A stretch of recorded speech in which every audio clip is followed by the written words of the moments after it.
ቀን በጾም ከሚገለጽባቸው ኸይር ከተነገረለት በጾም ግንባር ቀደም ቀን ነው። እንደው ስለ ጾም አንድ ሐዲስ ልንገራችሁ።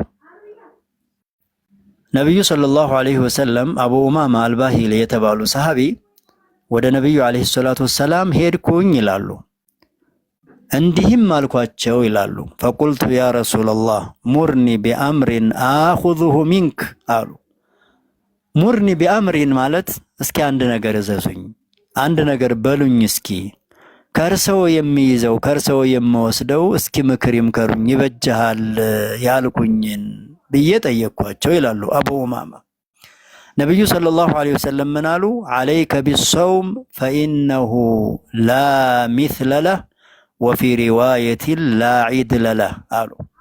እንዲህ ብለህ ከጠየከኝማ አሉ የአላህ መልእክተኛ፣ ዐለይከ ቢሰውም ጾም ሙጥኝ ብለህ ያዝ፣ ጾምን አትተው፣ ይህን ነው ምልህ አሉና ፈኢነሁ አሉ ጾም ላ ሚስለ ለህ ለሱ አቻ የለውም፣ ቢጤ የለውም፣ ወደር የለውም አሉኝ ይላሉ። አልኢማሙ አሕመድ ወልኢማሙ ነሳኢ የዘገቡት ሐዲስ ነው። ይህ እንግዲህ ጾም ነው፣ ሌላ ጾም ነው፣ በማንኛውም ጊዜ የሚጾም ጾም ነው። ይሄው ሰሃቢ ይላሉ ስራ ላይ ሲያውሉ እሳቸውም ሚስታቸውም በቤት ውስጥ ያለ ሰራተኛ ሳይቀር ብዙ ጊዜ ጾም ሲጾሙ ጎረቤቶች ምን ይላሉ? ከዚህ ከአቡ ኡማማ አልባሂሊ ቤት ላይ በቀን ጭስ ሲጨስ አይተን አናውቅም ነበር ይላሉ። ሁሎቹም ጾመኛ ስለነበሩ። ለምን ከተባለ አቻ የለውም ተብለው ተነግረዋል። አያችሁት? ቢጤ የለውም ተብለው ተነግረዋል። አጋጣሚ ሆኖ በቀኑ ክፍለ ጊዜ ጭስ ከነሱ ቤት ካየን አሉ ወይ ችግር አለ ወይ እንግዳ መጥቷል ብለን እናውቅ ነበር ይላሉ ጎረቤቶቻቸው። አያችሁት? ምክንያቱም የድሮ ማባሰያ ያው እንጨት ነው፣ ሌሎች ነገሮች ስለሆኑ ለጎረቤት ይታያል። አሁን ግን ያው ጭስ የለም። ይሄ እንግዲህ በማንኛውም ቀን የተባለ ነው። የአረፋ ቀን ጾም ደግሞ ነብዩ መሐመድ አለይሂ ሰላቱ ወሰላም ፊማ ረዋሁ አልኢማሙ ሙስሊም ምንድነው ያሉት? ሲጠየቁ የአረፋ ቀን እንዴት ነው የሚጾም ሲባሉ ቃለ ዩከፊሩ ሰነተ ለቲ ቀብለህ ወሰነተ ለቲ ባዕደህ ብለው ነው ያስቀመጡት። የአረፋ ቀን መጾም የዘጠነኛው ቀን ጾመኛ ሆኖ መዋል ያለፈውን ዓመትና ወደፊት የሚመጣውን አላህ ከወንጀል ይጠብቀዋል፣ ያለፈውን አላህ ይሰርዝለታል ብለው ነው የተናገሩት። ይሄ ዝም ብላችሁ እዩት። የሰው ልጅ ሐቂቃ ትንሽ ሳንቲምም ቢሆን ታገኛለህ ቢባል ሙሉ ቀን ተገትሮ ይውላል። አሁን እያለ እንዲህ አይነት ሚንዳ የት ይገኛል? እንዲህ አይነት ዋጋ የት ይገኛል? ያለፈ ዓመት በዚህ በ360 ቀን ውስጥ በሰዓታት ውስጥ ስንት ነገር ነው የረገጥነው? ስንት ነገር ነው ማድረግ ያለብንን ያላደረግነው? አላህ ይምረዋል ብለው ተናግረዋል ነብዩ ሰለላሁ ዐለይሂ ወሰለም። ይሄ ቅድም ያልኳችሁ ለየትኛውም ጾም ከተነገረ በዚህ ቀን ላይ ደግሞ በዚህ መልኩ የተነገረለት ነው እና ወር አበባ ላይ ያልሆናችሁ እህቶች፣ ወሊድ ደም ላይ ያልሆናችሁ እህቶች ከዛ ውጭ ያለ መጾም ይኖርብናል። እኛ የምንበላው የምንጠጣው ፊታችን ኑሮ ለአላህ ብለን የዚህን ሱና የዚህን ነብያዊ መልእክት እስራ ላይ ለማዋል አስበን ጾመኛ ሆነን መዋላችንን መርሳት የለብንም። ሌሎቹ የሚበሉት አጥተው የሚጠጡት አጥተው ሙሉ ቀን ከምንም ታቅበው ይውላሉ። ግን ተዓቡደ ሊላህ ሳይሆን የሚበሉት ስላጡ ነው። ሌላው በዚህ ቀን ከምናተኩርባቸው በጣም ትልቅ ተግባሮች መካከል አንዱ ዱዓ ነው።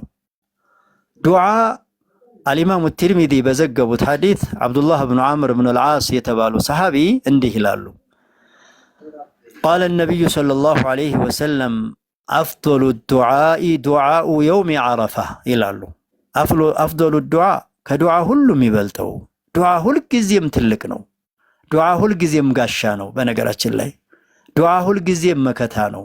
ለምን ካላችሁ የደካሞቹ ጥሪ ኃያሉን ጌታ መጥራት ነውና፣ ይሄ ትልቅ ያልሆነ ምን ትልቅ ይሆናል ትላላችሁ? ደካማነትን መቀበል አላህን ሱብሓነሁ ወተዓላ ሰጭነቱን አምኖ ጌታዬ ማን አለኝ ካንተ ውጭ እባክህ እንዳርግልኝ ማለት ራሱ ኢባዳ ነው። ለዚህ ነው እኮ ከአላህ ውጭ የሆኑ አካላቶችን መጠየቅና መማፀን አድኑኝና ጠብቁኝ ስጡኝ ማለት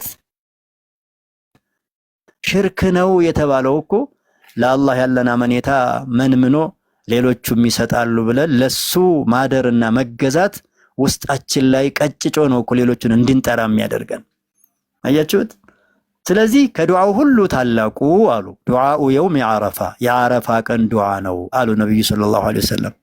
የዓረፋ ቀን ዱዓ ነው ማለት ዓረፋ የሚለው ስም አንዱ ለዚሁ ለዘጠነኛው ቀን የሚጠራ ሲሆን ሌላኛው ደግሞ ዓረፋ ለሚባለው የቦታ ስም ነው።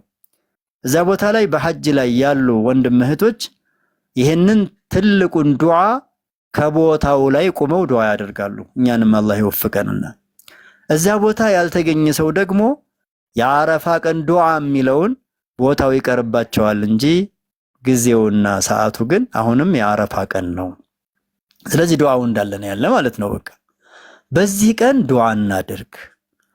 በነገራችን ላይ ዛሬ ዱዓ ስናረግኛ የዱንያው መከራ፣ የዱንያው ሐጃ፣ የዱንያው ችግር ትብትብ አድርጎን ያንን ከቀብር በኋላ ያለውን ህይወት ማየት አልቻልንም ወንድሞች። ዱዓ የሚደረገው ለዱንያ ብቻ አይደለም።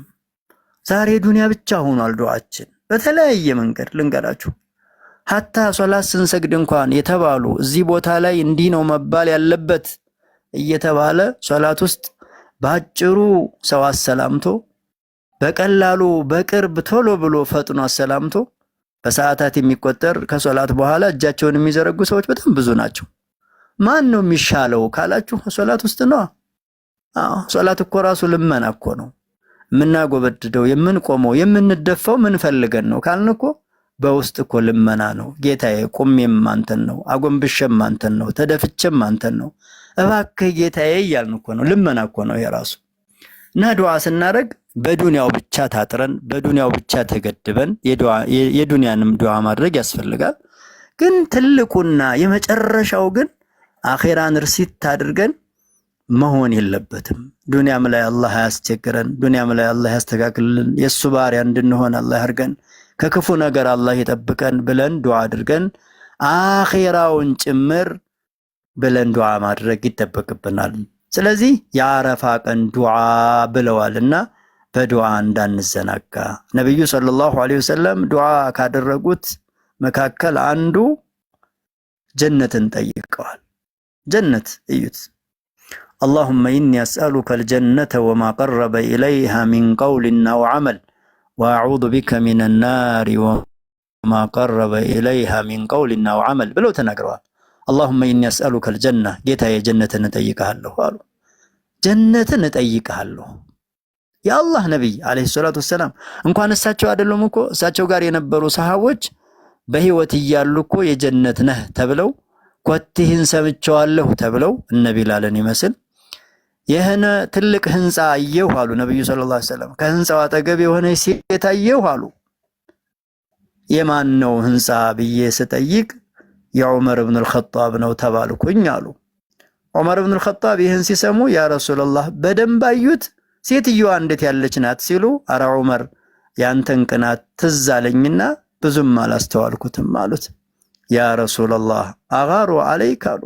በቀና በርሰው ላይ ቀናለሁ አሉ። ይሄን ሁሉ ሰምተዋል። ይሄ ትልቅ ብስራት እኮ ነው ያ አኺ። ማን አለ ይሄን የሰማው?